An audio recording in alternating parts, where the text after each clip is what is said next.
Hello friends, मैं हूं C Ruchi Goyal. Welcome back to my channel. आज हम डिस्कस करेंगे जीएसटीआर 4। जैसा कि आपने सुना ही होगा कि डिपार्टमेंट ने जीएसटीआर 4 का ऑफलाइन टूल लॉन्च किया है। कॉम्पोजिशन टैक्स पेयर्स अपनी एनुअल रिटर्न जीएसटीआर 4 अब ऑफलाइन भी फाइल कर सकते हैं। मतलब आप ऑफलाइन यूटिलिटी पे टैक्स रिटर्न फाइल करके आप उसको अपलोड कर सकते हैं पोर्टल पे। तो आइए चलते हैं क्या कहा है गवर्नमेंट ने। सबसे पहले तो इसके बारे में जो भी इंफॉर्मेशन आई है मैं आपको वो दिखा देती हूँ, फिर मैं आपको लाइव प्रोसेस दिखाऊंगी कैसे आप अपनी जीएसटीआर 4 एनुअल रिटर्न भरेंगे ऑफलाइन यूटिलिटी से।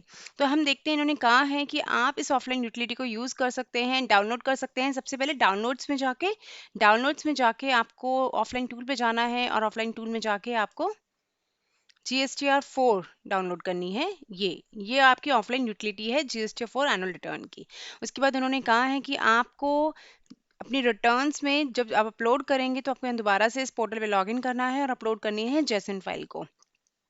साथ साथ इन्होंने बोला है कि हम जीएसटीआर 4 ऑफलाइन प्रिपेयर कर सकते हैं, उसमें अपना डेटा इनपुट कर सकते हैं, एडिट कर सकते हैं और उसके बाद हम जेसन फाइल क्रिएट कर सकते हैं और फिर उसके बाद फाइलिंग करते हुए हम इस फाइल को डाउनलोड अपलोड कर सकते हैं। इसी के साथ उन्होंने बताया है कि क्या क्या डेटा हम फाइल कर सकते हैं अपनी ऑफलाइन यूटिलिटी में और कौन सा नहीं कर सकते हैं। तो आप टेबल 3 4A भर सकते हैं, 6 भर सकते हैं। कुछ रोज आपके लिए फ्रीज्ड हैं, वो नहीं भर पाएंगे, और कुछ आप भर सकते हैं। कुछ दो टेबल्स हैं, टेबल 7 हुआ और 6 हुआ, वो नहीं भर पाएंगे आप। तो आइए चलते हैं, ज़रा हम चलते हैं ऑफलाइन यूटिलिटी पे और वहीं चल के देखते हैं कि हम इसको फाइल कैसे करेंगे। तो ये वो है आपकी ऑफलाइन यूटिलिटी, ये है ऑफलाइन फाइल, एक्सेल फाइल, जहाँ पे आपको अपना डेटा इनपुट करना है। तो आप देखिएगा, इसमें आपको सबसे पहले अपना जीएसटीएन नंबर डालना है और पीरियड सेलेक्ट करना है। तो इसमें पीरियड आपको सेलेक्ट करना है फाइनेंशियल ईयर, क्योंकि हम 1920 की रिटर्न भर रहे हैं तो आपको 1920 सेलेक्ट करना है। आप इसके अलावा पीरियड चेंज नहीं कर पाएंगे क्योंकि इससे पहले ये यूटिलिटी अवेलेबल नहीं थी, तो आप इसको यूज ही नहीं कर पाएंगे इससे प्रायर ईयर की रिटर्न भरने के लिए। तो आपको ये प्रॉपर रिटर्न भरनी है और उसके बाद इसको कन्वर्ट कर देनी है जेसन फाइल में। तो फर्स्ट टैब है जो वो है B2B का, और B2B में आपको टेबल 4A में इनवर्ट सप्लाईज डालना है जो आपके रजिस्टर्ड सप्लायर के साथ हुई हैं, जिन पे रिवर्स चार्ज नहीं है। तो विदाउट रिवर्स चार्ज वाली सप्लाईज डालनी है। अब आपको यही लग रहा होगा कि इनवर्ट सप्लाईज क्यों डालना, हम तो कॉम्पोजिशन टैक्स पेयर्स की रिटर्न फाइल कर रहे हैं, इन पे इनवर्ट सप्लाईज की क्या जरूरत है, क्योंकि वो अपना इनपुट क्रेडिट तो ले ही नहीं सकते हैं। तो इसमें मैं बता दूं कि आपको ये प्रॉपर रिटर्न फाइलिंग है, इसमें प्रॉपर डेटा मेंटेनेंस है आपकी कि आपका इनवर्ट सप्लाईज कितना था, आपका आउटवर्ड सप्लाईज कितना है और कितना चार्ज बनता है। तो ये प्रॉपर रिटर्न फाइलिंग है आपकी, इसीलिए आपको इनवर्ट सप्लाईज का डेटा भी पुट करना पड़ेगा। तो इस तरह से आप अपना डेटा पुट करेंगे। यहाँ पे आप जीएसटीएन नंबर लिखेंगे सप्लायर का, प्लेस ऑफ सप्लाई, जो भी स्टेट में आपकी सप्लाई है, सप्लाई इंट्रा स्टेट है, इंटर स्टेट है, वो लिखेंगे। टैक्सेबल वैल्यू लिखेंगे, क्या टोटल टैक्सेबल वैल्यू है, उस पर क्या रेट एप्लीकेबल था और ये टैक्सेस क्या है उसके। जब आप ये पूरी शीट फिल कर देंगे इनवॉइस बाय इनवॉइस, तो आपको वैलिडेट शीट करना है। वैलिडेट शीट करने के बाद आपको एरर्स पॉपुलेट होंगे यहाँ पे कि आपका अगर जीएसटी नंबर सही नहीं है या रेट सही नहीं है, ये टैक्स कहीं कैलकुलेट नहीं किया आपने, तो ये यहाँ पॉपुलेट होगा। इसके बाद मैं आपको बता दूं एक और फील्ड है एक्शन। एक्शन बहुत इंपॉर्टेंट फील्ड है। यहाँ पे आपको ड्रॉप डाउन से वैल्यू सेलेक्ट करनी है, या तो ऐड या डिलीट। ऐड इसलिए कि आपको एक पर्टिकुलर लाइन आइटम कंसिडर करना है और डिलीट की आपको आइटम कंसिडर नहीं करना है। तो आपको ऐड ही सेलेक्ट करना है क्योंकि आप डेटा इनपुट कर रहे हैं, मतलब ऐड करना है आपको। इसके अलावा एक और भी है जिसमें डेटा तब पॉपुलेट होगा, ये कॉलम है, आप देखेंगे आप इसमें डेटा पुट नहीं कर सकते, ये ऑटो पॉपुलेट होगा जब आपका ये पूरी फाइल आप जेसन फाइल में कन्वर्ट करेंगे और जीएसटी पोर्टल में जो एरर्स आएंगे उसके लिए है। तो ये जो पूरा टैब है ये आपका इनवर्ट सप्लाईज के लिए है जो आप रजिस्टर्ड सप्लायर के साथ करते हैं, लेकिन ध्यान रखें इसमें रिवर्स चार्ज बेसिस पे जो सप्लाईज हैं वो इंक्लूड नहीं होंगी। नेक्स्ट है आपका B2B के लिए है, लेकिन वो है सिर्फ रिवर्स चार्ज वाली सप्लाईज का, जो रिवर्स चार्ज की सप्लाईज जिसकी वजह से आपको टैक्स पे करना है। तो यहाँ पे भी सेम बेसिस पे डेटा फिल होगा, GSTN number of supplier, place of supply, supply type, taxable value, rate, taxes, and then same basis पे आप एक्शन भी एक्शन पे सेलेक्ट करना है आपको, एंड देन वैलिडेट करते हुए एरर्स आएंगे और प्रॉपर पोर्टल पे भी एरर्स जो आएंगे अपलोड करते हुए वो यहाँ जनरेट हो जाएंगे।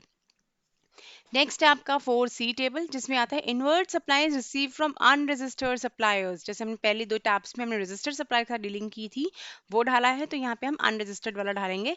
इसमें जो डेटा फिल करेंगे वो आप उसका पैन नंबर डालेंगे, रिवर्स चार्ज है या नहीं वो डालेंगे हम, place of supply, state wise हमको डेटा पुट करना है, सप्लाई टाइप इंटर स्टेट है इंट्रा स्टेट है, टैक्सेबल वैल्यू, रेट। तो मैं आपको बता दूं कि इसमें जो डेटा है आपको इनवॉइस वाइज नहीं डालना है, आपको रेट वाइज डालना है। अगर आपने एक स्टेट में एक रेट पे टैक्स पूरी सप्लाईज की हैं तो आपको उसका टोटल डालना है, इंडिविजुअल नहीं डालना है। इवन इफ वो 10 लाख है या 15 लाख है, आपको जो भी वैल्यू हुई है थ्रू आउट द ईयर, एक स्टेट में एक रेट पे वो आपको एक लाइन आइटम बनाना है, तो दूसरे रेट पे दूसरा लाइन बनाना है। तो इसी तरह 4D टेबल पे हम जाएंगे। टेबल 4D पे आए हैं, यहाँ पे इंपोर्ट ऑफ सर्विसेज है। अगर आपने कोई इंपोर्ट ऑफ सर्विसेज किया है ड्यूरिंग द ईयर तो ये डेटा आपको पॉपुलेट करना है। वैल सेम तरीके से इसमें इनपुट करना है डेटा, कोई डिफरेंस नहीं है। अगर आपने इंपोर्ट किया है तो यहाँ आएगा।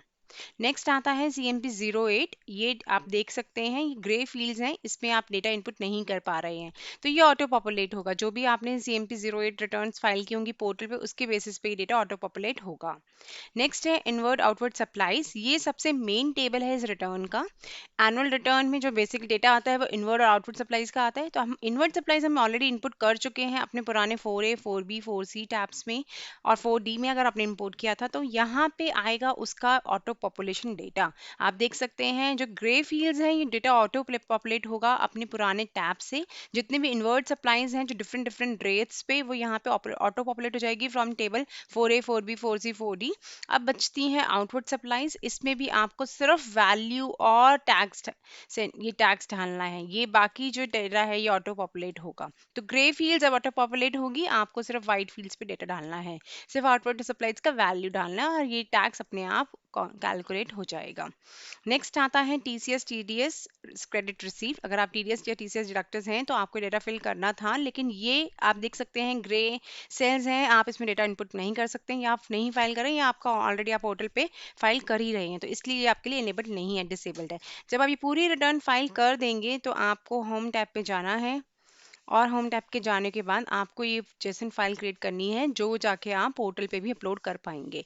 तो इस तरह से आपकी GSTR4 एनुअल रिटर्न क्रिएट होगी, बनेगी ऑफलाइन यूटिलिटी के थ्रू। इसके अलावा यहाँ पे इंस्ट्रक्शंस हैं पूरी की हर फील्ड में, हर टैब में क्या डेटा आएगा। अगर आपको कोई भी कंफ्यूजन है किसी भी टैब के किसी भी सेल पे तो आप इसको रेफर कर सकते हैं। बहुत ही डिटेल्ड एनालिसिस दिया हुआ है, बहुत ही डिटेल्ड डिस्क्रिप्शन है इसमें। आपको रिटर्न फाइलिंग में बिल्कुल भी दिक्कत नहीं आएगी अगर आप इसको फॉलो करेंगे तो। इस तरह से आप अपनी GSTR4 एनुअल रिटर्न फाइल कर सकते हैं ऑफलाइन टूल से। बहुत ही इजी प्रोसीजर है, तो आप अपनी एनुअल रिटर्न टाइमली फाइल कीजिए। मैं आपको दोबारा से बता देती हूँ, 31 अगस्त लास्ट डेट है, आपकी ड्यू डेट है ये रिटर्न फाइल करने की। डेट एक्सटेंड होकर 31 अगस्त हुई है, तो 31 अगस्त लास्ट डेट है। तो आज के लिए बस इतना ही। अगर आपने मेरा चैनल तक सब्सक्राइब नहीं किया है तो सब्सक्राइब भी ज़रूर कीजिए, बहुत ही इंपॉर्टेंट वीडियो है, सबके साथ शेयर भी ज़रूर कीजिए। Thanks for watching my video. Thank you.